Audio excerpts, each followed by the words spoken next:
Everyone, सरल academy में आपका स्वागत है। उम्मीद करती हूँ आप सब बढ़िया हैं और आपकी स्टडीज भी बहुत अच्छी चल रही है। आज हम कवर करने वाले हैं वंशागतिकी का आणविक आधार, जो कि है आपका चैप्टर नंबर 5 इन बायोलॉजी, और जिसमें हम कवर करेंगे आज पूरा डीएनए। यानी कि ये लेक्चर आपके लिए बहुत ज्यादा इंपॉर्टेंट होने वाला है, क्योंकि हम पूरा डीएनए का बेसिक आपको समझाने वाले हैं। और आज अगर आपने इस लेक्चर को पूरा अच्छे से ध्यान से समझ लिया तो आगे जो हम पढ़ेंगे डीएनए के अंतर्गत, मेरे को लगता है आपकी जो पूरी बायोलॉजी है ना 12th की, उस बायोलॉजी में अगर सबसे टफेस्ट कोई टॉपिक है तो वो एक ही है और दूसरा आपको आगे मिलेगा। ठीक है, बाकी सब तो अच्छे हैं, मजा आता है पढ़ने में, लेकिन डिफिकल्टीज जहां आती हैं वो चैप्टर यही दो थे। एक मैंने इसके पहले आपको समझा दिया, वंशागतिकी और विविधता का सिद्धांत, और अगला है वंशागतिकी का आणविक आधार, जिसे आप बोल सकते हो मॉलिक्यूलर बेसिस ऑफ इनहेरिटेंस, है ना। चलो समझते हैं वंशागतिकी का आणविक आधार। आज जो ये टॉपिक है ना, पहले इसको ध्यान से देखो। वंशागतिकी का आणविक आधार मतलब लक्षण को एक पीढ़ी से दूसरी पीढ़ी में जो लेके जाता है वो आधार क्या है, तो वो आधार है बेटा डीएनए। यानी कि पूरे चैप्टर में हमें समझना है डीएनए। डीएनए किसका निर्माण करता है, आगे जाकर कैसे लक्षण बनते हैं, कैसे आरएनए बनता है, कैसे प्रोटीन बनता है, कैसे एमिनो एसिड बनते हैं, किसने कौन सा नियम दिया। आपको इस चैप्टर में ज्यादातर यही चीजें पढ़ने को मिलेंगी। तो बेसिकली आज मैं आपको पूरा डीएनए खोल के समझाने वाली हूँ कि डीएनए का निर्माण हुआ कैसे। इसके पहले हम कुछ चीजें क्लियर कर दें आपको कि डीएनए की खोज बेटा सबसे पहले किसने की थी, डीएनए का पता सबसे पहले किसने लगाया। तो एक वैज्ञानिक है जिनका नाम है फ्रेडरिक मिशर। नाम क्या है वैज्ञानिक का? Friedrich Miescher. हाँ, लॉन्ग क्वेश्चन तो यहाँ से बहुत थोड़े ही बनते हैं, लेकिन शॉर्ट यानी कि जो ऑब्जेक्टिव टाइप क्वेश्चन है वो यहाँ से आपको भर भर के मिलेंगे। मतलब आज के लेक्चर से आपको 5 से 7 ऑब्जेक्टिव बनाने, मतलब आप आसानी से 5-7 ऑब्जेक्टिव ऐसे फेस कर लोगे कि हाँ इसी से पूछा है। हाँ, मैं क्या बता रही थी, डीएनए की खोज किसने की थी? फ्रेडरिक मिशर ने। और डीएनए का फुल फॉर्म क्या होता है, डीएनए का पूरा नाम क्या होता है? तो जिसको पता है वो कमेंट करे, जिसको नहीं पता वो देखे। डी का मतलब है डीऑक्सी राइबो, डीऑक्सी राइबो। और एन मतलब न्यूक्लिक, ए से है acid. Deoxy ribo nucleic acid जो है वो डीएनए का फुल फॉर्म होता है। डीएनए आया कहां से, तो पहले ये समझिए, हमारे शरीर के अंदर 2 प्रकार के न्यूक्लिक अम्ल होते हैं। 2 प्रकार के न्यूक्लिक अम्ल होते हैं इन आवर बॉडी। यानी कि हमारे शरीर के अंदर 2 प्रकार के न्यूक्लिक अम्ल होते हैं। पहला होता है बेटा डीएनए और दूसरा होता है आरएनए। हमारा शरीर 2 प्रकार के न्यूक्लिक अम्लों से मिलकर बना है। First is DNA and second is RNA, जिसमें से डीएनए को आज मैं आपको कवर करवाने वाली हूँ।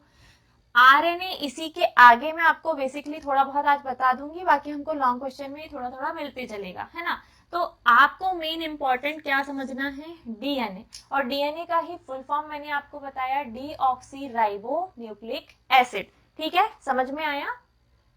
डीएनए की खोज फ्रेडरिक मिशर, डीएनए का full form deoxy ribo nucleic acid. हमारी जो बॉडी है वो 2 प्रकार के न्यूक्लिक अम्लों से मिलकर बनी है। पहला है डीएनए और दूसरा है आरएनए, जिसमें से हम आज डीएनए को पूरा खोल के देखेंगे कि इसके अंदर क्या क्या होता है। 1 मिनट, मैंने कहाँ रख दिया।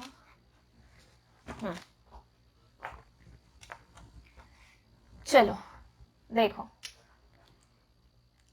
डीएनए 3 प्रकार के रासायनिक घटकों से मिलकर बना है। रासायनिक घटकों से मिलकर बना है। पहली बात तो डीएनए एक बहुलक है। बहुलक किसका है? तो डीएनए न्यूक्लियोटाइड का बहुलक है। डीएनए जो है न्यूक्लियोटाइड का बहुलक है, न्यूक्लियोटाइड का बहुलक है, का बहुलक है। कौन? डीएनए। न्यूक्लियोटाइड क्या होते हैं वो आगे बताऊंगी, अभी बेसिक शुरू से स्टार्ट से समझो।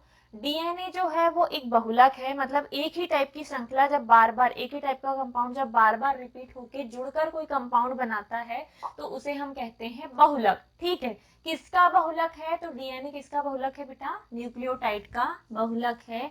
आगे, डीएनए 3 प्रकार के रासायनिक घटकों से मिलकर बना है। इसको आप ऐसे भी समझ सकते हो कि जो न्यूक्लियोटाइड है वो 3 प्रकार के रासायनिक घटकों से मिलकर बना है। कौन कौन से 3 प्रकार के रासायनिक घटक? तो पहला है बेटा शर्करा यानी कि शुगर। दूसरा है शर्करा के बाद यानी कि शर्करा से एक और कंपाउंड जुड़ा होता है फॉस्फोरिक एसिड यानी कि फॉस्फोरिक अम्ल। और तीसरा होता है बेटा नाइट्रोजनी क्षार। सबको हम बेसिक से अच्छे से समझेंगे कि कौन कितना क्या जुड़ा है। पहले आप ये समझो, जो पूरा डीएनए है वो 3 रासायनिक घटकों से मिलकर बना है, शर्करा, फॉस्फोरिक एसिड और नाइट्रोजनी क्षार। जब ये तीनों आपस में जुड़ेंगे तो ये तीनों आपस में जुड़कर बनाएंगे न्यूक्लियोटाइड। जब ये ढेर सारे न्यूक्लियोटाइड आपस में जुड़ेंगे तो ढेर सारे न्यूक्लियोटाइड आपस में जुड़कर बनाएंगे डीएनए, जिसे आपने बोला डीऑक्सीराइबो न्यूक्लिक एसिड। ये है आपका क्या? डीएनए।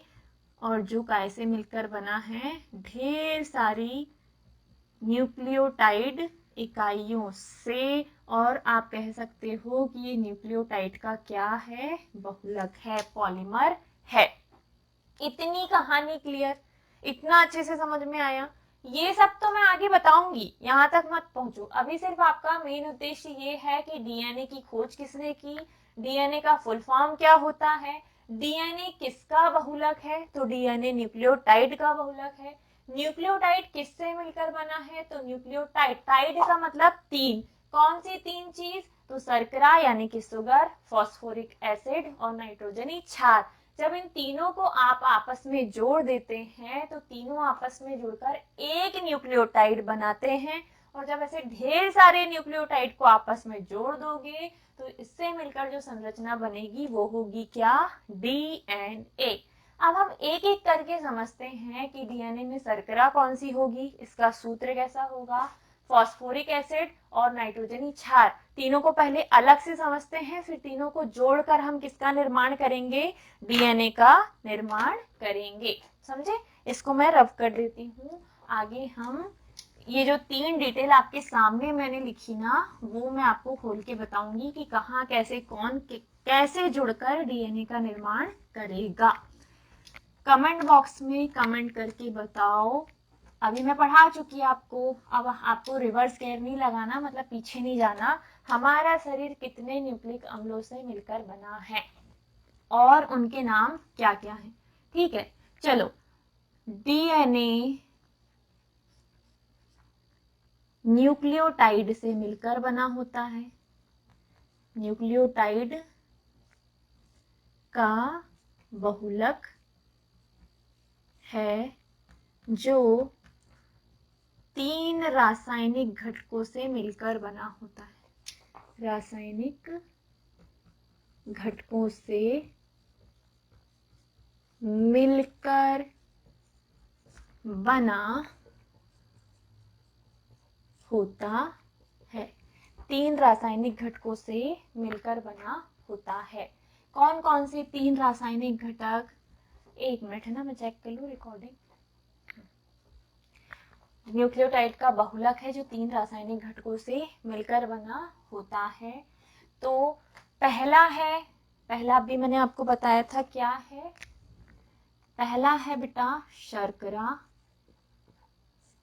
दूसरा फॉस्फोरिक एसिड। तो मैं पहले फॉस्फोरिक एसिड लिखती हूँ, फॉस्फोरिक अम्ल या एसिड, दूसरा है शर्करा और तीसरा होता है नाइट्रोजनी क्षार। ये जैसे जुड़े हैं मैंने उसी सीक्वेंस में आपके सामने लिखा है, इसलिए मैंने पहले फॉस्फोरिक एसिड लिखा है, ठीक है। जिस सीक्वेंस में ये जुड़े होते हैं उसी सीक्वेंस में मैंने आपके सामने ही लिखा है। फॉस्फोरिक एसिड का मतलब H3PO4 और इसकी संरचना कुछ इस प्रकार होती है कि बीच में फॉस्फोरस होता है, एक तरफ सिंगल OH, एक तरफ सिंगल OH, एक तरफ सिंगल OH। ऐसे नहीं लिखते यार, अच्छा नहीं लग रहा देखने में, है ना। थोड़ा सा अट्रैक्टिव बनाते हैं इसको, डबल कलर पेन का यूज करते हैं हम। हाँ, फॉस्फोरिक एसिड में P रहेगा बीच में, एक साइड रहेगा O, एक साइड OH, एक साइड OH, फिर एक साइड OH, और जो एक साइड O है वो किस बॉन्ड के साथ रहेगा, डबल बॉन्ड के साथ रहेगा। आप चाहो तो इसको ऊपर बना दो डबल बॉन्ड के साथ ऑक्सीजन, सिंगल बॉन्ड के साथ OH। ऑक्सीजन की बैलेंसी कंप्लीट ना होने के कारण यहाँ डबल बॉन्ड के साथ ये फॉस्फोरस से जुड़ा होता है। ऑक्सीजन 4 है, हाइड्रोजन 3 है और फॉस्फोरस 1 है। और ये जो संरचना है ये किसकी संरचना है, फॉस्फोरिक अम्ल की संरचना है, जो कि किस में होता है, डीएनए में होता है, ठीक है। दूसरा है बेटा शर्करा। यहाँ जो शर्करा होती है डीएनए में है वो होती है पेंटोस शर्करा। कौन सी शर्करा, पेंटोस शर्करा। पेंटोस शर्करा भी दो प्रकार की है। यहाँ जो डीएनए की शर्करा है वो कुछ इस प्रकार की होती है, कैसी, ये ऑक्सीजन और इधर कार्बन कार्बन कार्बन, यहाँ पे भी एक कार्बन, यहाँ पे भी, यहाँ पे भी, यहाँ पे भी, यहाँ पे भी, टोटल 5 प्रकार के कार्बन है। पहला कार्बन ये इसके साथ H और OH, फिर यहाँ पे H और OH, यहाँ पे भी H OH, यहाँ पे H और इधर होता है CH2OH। ये है पेंटोस शर्करा का फॉर्मूला, ठीक है। लेकिन किंतु परंतु जो भी आप कह लो, CH2OH के साथ कौन जुड़ा हुआ है, H। होता क्या है कि ये जो डीएनए है, इस डीएनए की पेंटोस शर्करा में ये हाइड्रोक्सिल ग्रुप नहीं होता, बल्कि यहाँ पे सिर्फ हाइड्रोजन होता है, ठीक है। एक हाइड्रोक्सिल ग्रुप की इस पेंटोस शर्करा में क्या होती है, कमी। ये पेंटोस शर्करा का फॉर्मूला है, ठीक है। पेंटोस शर्करा भी दो प्रकार की होती है, एक होती है डीऑक्सीराइबो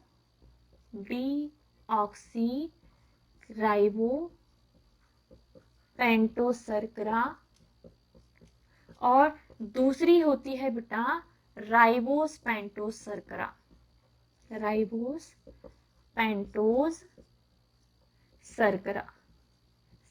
देखो, शर्करा यानी कि शुगर के भी दो टाइप हैं। पहली होती है डीऑक्सीराइबोस पेंटोस शर्करा और दूसरी होती है राइबोस पेंटोस शर्करा। लेकिन राइबोस पेंटोस क्या, डीऑक्सीराइबोस पेंटोस क्या, तो ये पूरा फॉर्मूला सेम है। यहाँ पे बाकायदा हाइड्रोक्सिल ग्रुप है, हाइड्रोजन बस नहीं है, ऑक्सीजन भी है, बाकायदा जुड़ा हुआ है। तो इस शर्करा को बोला जाता है बेटा राइबोस पेंटोस शर्करा। और ये जो शर्करा होती है, जो शुगर होती है ना, वो आरएनए में पाई जाती है, ठीक है। किस में पाई जाती है, आरएनए में। लेकिन अगर इसी शर्करा के फॉर्मूले में हम एक ऑक्सीजन की कमी कर दें, एक ऑक्सीजन यहाँ से हटा दें, तो सिर्फ एक हाइड्रोजन यहाँ पे रहेगा और सिर्फ एक हाइड्रोजन यहाँ पे रहेगा, तो आप इस शर्करा को बोलोगे, कौन सी शर्करा है ये, डीऑक्सीराइबो पेंटोस शर्करा, ठीक है, पेंटोस शर्करा। अगर मैंने शर्करा के सूत्र में हाइड्रोजन के साथ हाइड्रोक्सिल ग्रुप को न रखकर O को निकाल के फेंक दिया और सिर्फ हाइड्रोजन है, तो यही होती है डीऑक्सीराइबो पेंटोस शर्करा। एक ऑक्सीजन की कमी हो गई इसलिए डीऑक्सी वर्ड आया है, और राइबोस शर्करा है इसलिए राइबोस 5 कार्बन है, 1 2 3 4, और यहाँ पे एक और कार्बन, 5 कार्बन है इसीलिए पेंटोस, और शर्करा है तो शर्करा, डीऑक्सीराइबोस पेंटोस शर्करा। और अगर यहाँ पे ऑक्सीजन है तो राइबोस पेंटोस शर्करा। राइबोस पेंटोस शर्करा आरएनए में पाई जाती है, जबकि डीऑक्सीराइबोस पेंटोस शर्करा जो है वो डीएनए में पाई जाती है, जिसमें ऑक्सीजन नहीं होता, ठीक है, समझ में आ गया।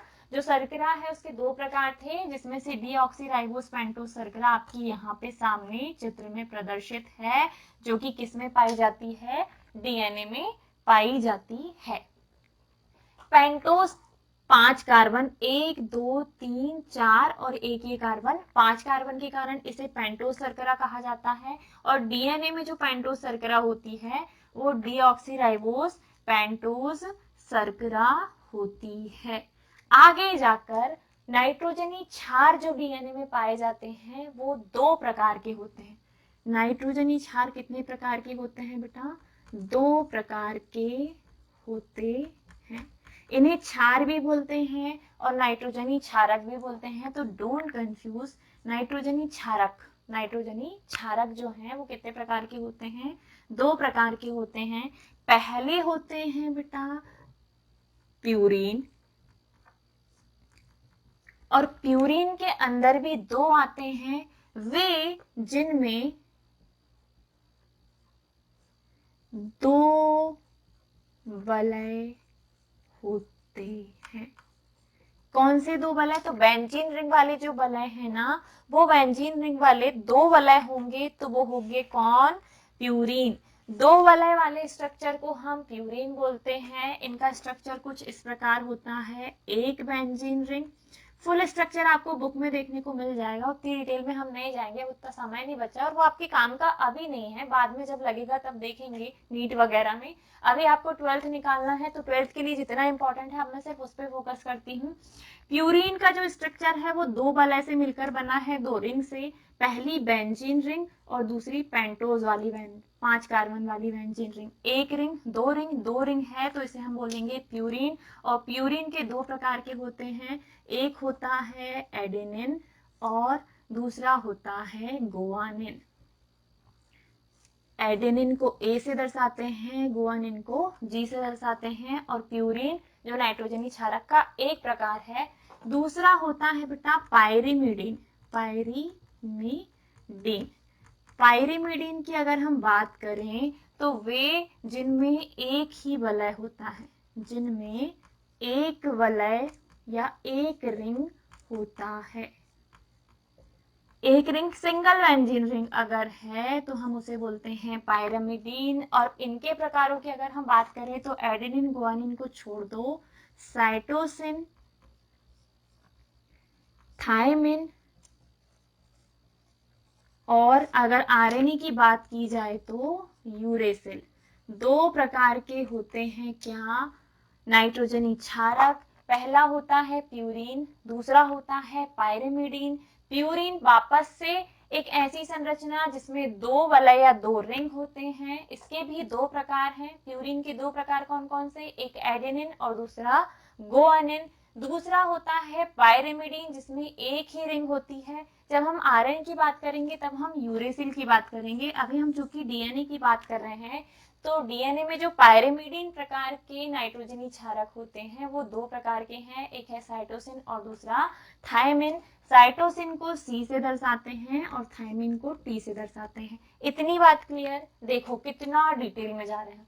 डीएनए में जो न्यूक्लियोटाइड है वो न्यूक्लियोटाइड का ही बहुलक है, कौन, डीएनए। न्यूक्लियोटाइड तीन प्रकार के रासायनिक घटकों से मिलकर बना है, या आप कह सकते हो कि डीएनए ही तीन प्रकार के रासायनिक घटकों से मिलकर बना है। टाइड का मतलब तीन, कौन से तीन, तो एक होता है फास्फोरिक अम्ल, दूसरा होता है सुगर या शर्करा और तीसरा होता है नाइट्रोजनी क्षारक। पहले पे अगर हम बात करें फास्फोरिक एसिड की तो इसका सूत्र होता है H3PO4।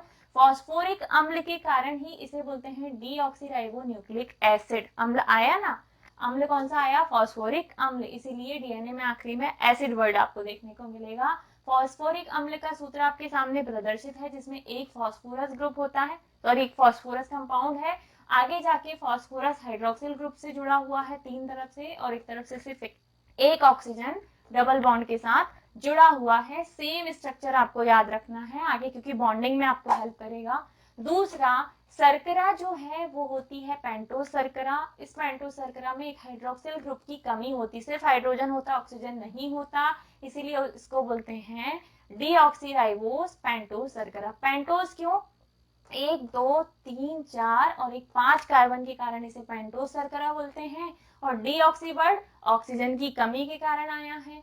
तो शर्करा हो गया खत्म। तीसरा होता है इसमें न्यूक्लियोटाइड में क्या बेटा, नाइट्रोजन क्षारक, जो कि 2 प्रकार का है, एक है प्यूरीन और दूसरा है पायरिमिडीन। प्यूरीन की अगर हम बात करें तो इसमें 2 वलय या 2 रिंग होते हैं, 2 रिंग आपके सामने हैं और ये भी 2 प्रकार के हैं, एडेनिन और गुआनिन। दूसरा अगर हम पायरिमिडीन की बात करें तो जिसमें एक ही रिंग एक ही वलय है वो है पायरिमिडीन और इसका प्रकार है साइटोसिन और थायमिन। और अगर आरएनए में जाए तो यूरेसिल भी इसमें ऐड हो जाएगा। अब जब आपके सामने तीनों चीजें आ गई तो तीनों चीजों को आपस में जोड़ो।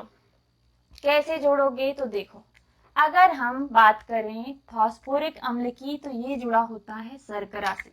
और शर्करा से कैसे जुड़ता है बेटा, तो कुछ इस प्रकार, ये ऑक्सीजन सॉरी ये हाइड्रोजन, अगर मैं इस सूत्र को उल्टा लिख दूं तो कुछ दिक्कत है आपको? नहीं मैडम कोई दिक्कत नहीं। CH2 और इधर साइड मैंने लिख दिया OH, ताकि आपको मैं आसानी से दिखा सकूं कि बॉन्डिंग कैसी होती है। ये हाइड्रोजन इस हाइड्रोक्सिल ग्रुप के साथ चला जाएगा ऐसे, और जाएगा किस रूप में, माइनस एक H H2O। हाइड्रोक्सिल ग्रुप इस हाइड्रोजन को लेके चला गया किस रूप में, माइनस H2O के रूप में चला गया। ठीक है, ठीक इसी प्रकार इधर वाला जो हाइड्रोक्सिल ग्रुप है वो इस वाली बेंजीन रिंग से जुड़ता है और यहाँ से बाकायदा यहाँ पे भी होता है बेटा हाइड्रोजन, ये वाला OH और इधर वाला H जो है ये जाता है और इधर से भी क्या निकलता है, H2O। दोनों तरफ से 2 वाटर मॉलिक्यूल यहाँ से निकलते हैं और निकलते हैं तो रिंग कैसे जुड़ेगी, देखो ये फॉस्फोरिक एसिड है, P double bond O single bond OH single bond OH, इधर सिंगल बॉन्ड O बस बचा और इधर सिंगल बॉन्ड CH2 बस बचा। तो इस ऑक्सीजन के साथ अब फॉस्फोरस की बॉन्डिंग कैसी हो जाएगी, डबल बॉन्ड वाली। इधर इसके साथ कौन जुड़ गया, CH2। आगे CH2 के साथ कौन जुड़ा हुआ है, तो इधर है O, इधर है H, इधर का OH भी गया, खाली हो गया वो भी, तो ये बॉन्डिंग भी खाली है। अब आगे जाके अगर आप देखो तो ये वाले सूत्र नहीं भी लिखूं तो चलेगा। और इधर क्या है बेटा, CH2 के साथ नीचे कौन जुड़ा हुआ है, CH2 के साथ नीचे है H। ये ऑक्सीजन इसके साथ बंध बना लिया। जो नया वाला बंध बन रहा है ना उसको मैं रेड पेन से हाईलाइट करती हूँ। ये देखो CH2 और इसके साथ कौन जुड़ गया, ये वाला ऑक्सीजन जुड़ गया, क्योंकि यहाँ से H और यहाँ से OH चला गया। ठीक है, बाकी जो जैसा है वो वैसे ही रहेगा, यहाँ H है, यहाँ OH है, यहाँ H है, यहाँ H है, ये जैसे का तैसा। अब इधर साइड क्या होगा, ये वाली बेंजीन रिंग भी आके इसी से जुड़ेगी, किससे, शर्करा से। ये आपकी बेंजीन रिंग 6 कार्बन, इधर 5 कार्बन, और ये आके किसके साथ जुड़ जाएगी, यहाँ पे जो भी है, जो भी ग्रुप है वो आके जुड़ेगा इस वाले कार्बन से एक सिंगल बॉन्ड के द्वारा। ठीक है, ये आपस में जुड़ गया। ये क्या है, शर्करा, ये है नाइट्रोजनी क्षारक। अब कौन सा जुड़ा है, 2 रिंग वाला जुड़ा है या 1 रिंग वाला जुड़ा है वो हम बाद में देखेंगे, बस इतना याद रखो, नाइट्रोजनी क्षारक जुड़ा है। और इधर साइड कौन जुड़ा है, इधर साइड जुड़ा है बेटा फॉस्फोरिक अम्ल, फॉस्फोरिक अम्ल। अब ध्यान से देखना एक एक चीज, बहुत बेसिक, बहुत मतलब क्रूशियल थोड़ा सा ये टॉपिक हो गया है क्या, कि जब फॉस्फोरिक एसिड शर्करा के साथ बंध बनाता है तो इसे फॉस्फोएस्टर बंध कहते हैं। देखो ये फॉस्फोरिक एसिड और ये है शर्करा, इन दोनों के बीच में एक पानी का अणु चला गया तो दोनों के बीच में एक बंध बन गया और इसे बोलते हैं बेटा फॉस्फोएस्टर बंध। कौन सा बंध, फॉस्फोएस्टर बंध। और जब शर्करा नाइट्रोजनी क्षारक के साथ बंध बनाती है तो इस बंध को बोला जाता है एन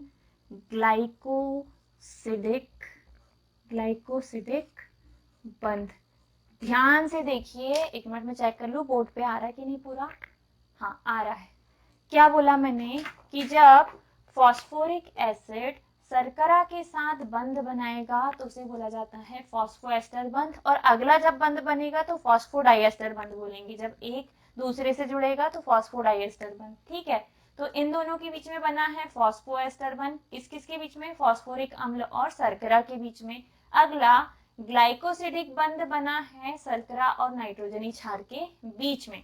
अगर हम तीनों को एक साथ देखें तो पहले तो इसका स्क्रीनशॉट ले लो आप। अगर आपने वो नहीं किया है, क्या नहीं किया है, नोट्स नहीं बनाए हैं तो स्क्रीनशॉट ले लीजिए, और अगर ले लिया है तो आगे बढ़ते हैं इसको मिटाकर।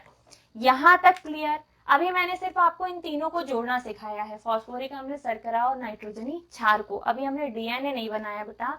आपके लिए याद रखने वाली बात सिर्फ इतनी है, फॉस्फोरिक अम्ल ने शर्करा के साथ जुड़कर फॉस्फोएस्टर बंध बनाया, शर्करा ने नाइट्रोजनी क्षार के साथ जुड़कर एन ग्लाइकोसिडिक बंध बना लिया। दो प्रकार के बंध यहाँ बनते हैं, इतना याद रखना, भूलना नहीं, क्योंकि अभी ये टॉपिक थोड़ा सा और लंबा होने वाला है। अभी हमने डीएनए नहीं बनाया है, अभी सिर्फ हमने तीनों को जोड़कर एक न्यूक्लियोटाइड बनाया है।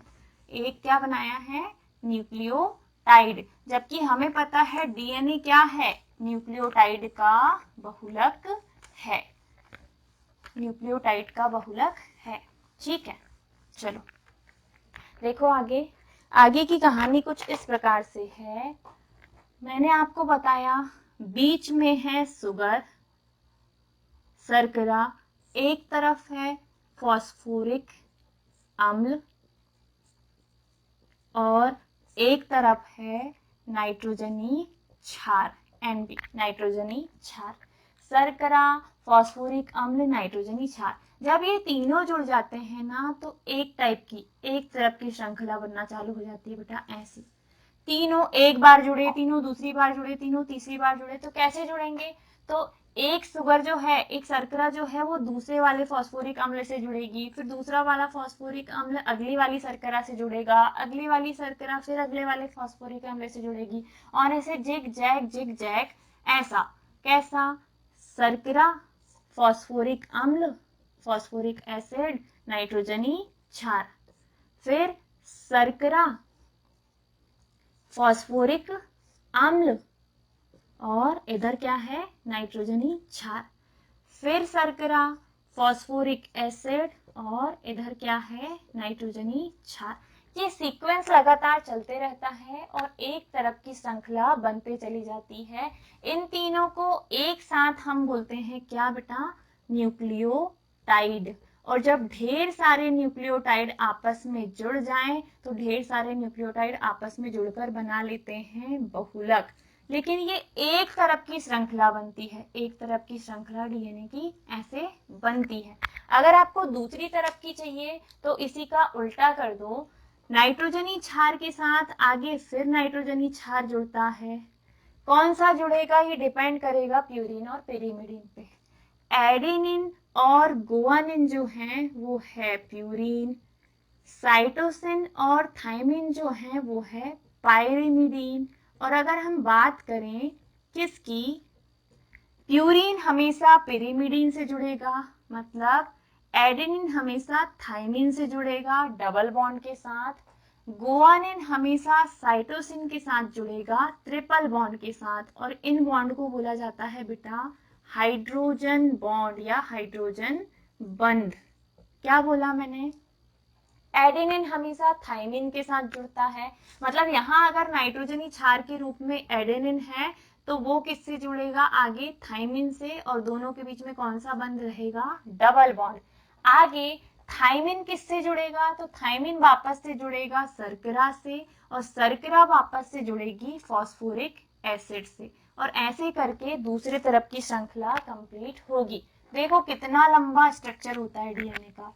एक तरफ पहले 3 को जोड़ो और दूसरे तरफ फिर 3 को जोड़ो, और दोनों तरफ के 3 को आपस में डबल बॉन्ड या ट्रिपल बॉन्ड से जोड़ो। अगर एडेनिन है तो थाइमिन के साथ, और साइटोसिन है तो गुआनिन के साथ जोड़ो, और ऐसे करके दूसरे तरफ की श्रृंखला को भी कंप्लीट करो। और कंप्लीट जब हो जाए तो दोनों श्रृंखलाएं आपस में लिपट कर बनाएंगी डीएनए, यानी कि डीऑक्सीराइबो न्यूक्लिक अम्ल।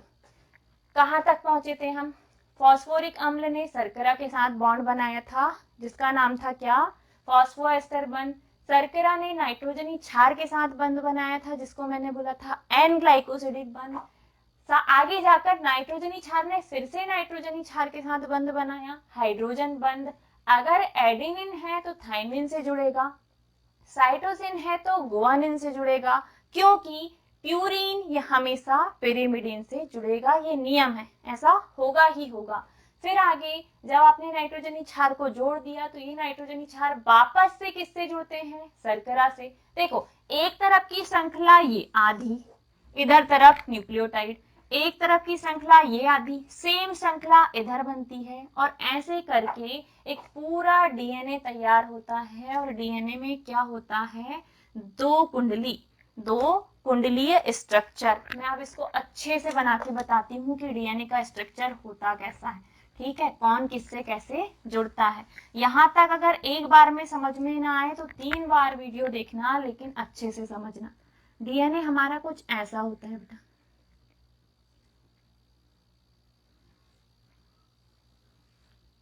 आपस में लिपटा हुआ स्ट्रक्चर होता है, ठीक है।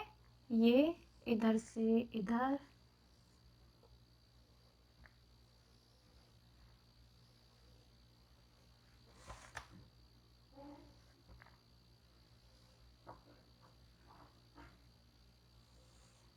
और ये इधर।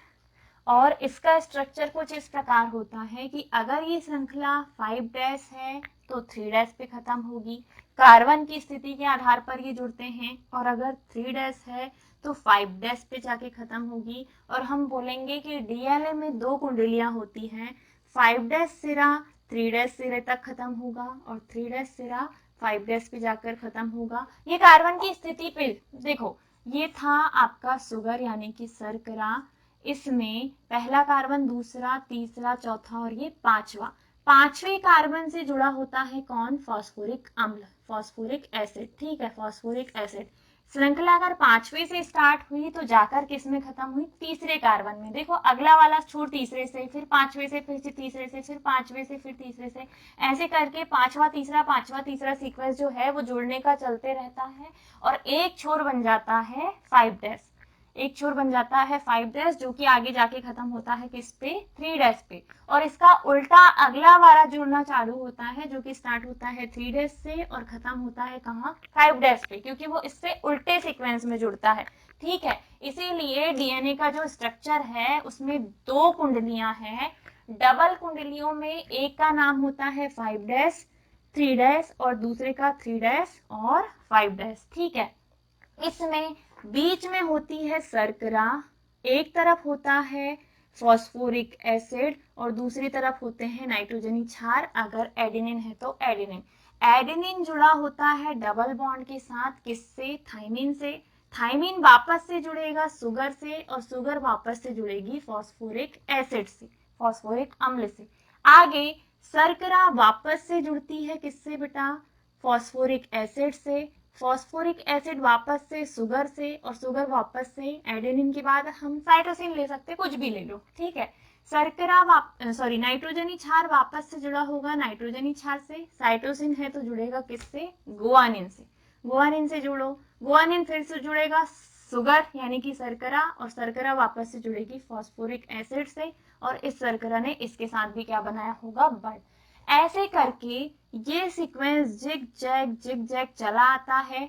साइटोसिन और गुआनिन के बीच में हमेशा ट्रिपल बंध बनते हैं, एडेनिन और थाइमिन के बीच में हमेशा डबल बंध बनते हैं और ये आपस में लिपटकर एक बड़ा सा single bond double bond single bond double bond जुड़ते जुड़ते जुड़ते जुड़ते एक बड़ा सा स्ट्रक्चर बनाते हैं। और इसी स्ट्रक्चर को हम बोलते हैं बेटा डीएनए, यानी कि डीऑक्सीराइबो न्यूक्लिक एसिड। बहुत कॉम्प्लिकेटेड है, एक बार में आपके लिए समझना थोड़ा सा डिफिकल्ट होगा। आगे मैं आपको बताऊंगी कि हाँ, एक चीज, मैंने न्यूक्लियोटाइड में 3 को जोड़ा था, हम आगे न्यूक्लियोसाइड भी पढ़ेंगे। आगे इसका कंपैरिजन वीडियो भी मैं लेके आऊंगी कि डीएनए आरएनए की अपेक्षा अधिक स्थायी होता है, क्यों। आगे जाकर हम चारगाफ का रूल भी समझेंगे। अगर ये टॉपिक समझ में नहीं आया, कहीं कहीं डिफिकल्टी हो रही, तो कमेंट करके मुझे बताओ कहाँ कहाँ आपको दिक्कत है। मैं कोशिश करूंगी उस पर फिर से कि एक और लेक्चर लेके आऊँ डिटेल में। अभी आपके पास समय नहीं है, तो अब मैं सिर्फ इम्पोर्टेंट सीरीज लेके आने वाली हूँ, जिसमें आपको सिर्फ इम्पोर्टेंट क्वेश्चन में लॉन्ग लेक्चर्स में प्रोवाइड करूंगी, क्योंकि अब आपके लिए इंपॉर्टेंट क्वेश्चन के वीडियोस भी लेके आने हैं। साथ ही साथ हम क्विज भी आपके लिए अपलोड कर रहे हैं, तो आप उनको भी लगाइए, उससे भी आपकी तैयारी काफी बेहतर होगी। और अगर आपने चैनल को सब्सक्राइब नहीं किया है तो कर लो, शेयर करो अपने दोस्तों के साथ, ताकि जल्दी जल्दी से अपनी रीच थोड़ी सी बढ़े। इंस्टाग्राम चैनल को अगर आपने ज्वाइन नहीं किया है तो वहां पे भी जाके ज्वाइन करो, वहां पे भी हम आपके लिए कुछ ना कुछ नया लेके आ रहे हैं। अगर आप चाहते हो कि आपका रिजल्ट अच्छा बने तो जुड़े रहिए सरल एकेडमी के साथ और तैयारी को और भी बेहतर बनाते रहिए। और मिलते हैं अगले वीडियो में। राधे राधे।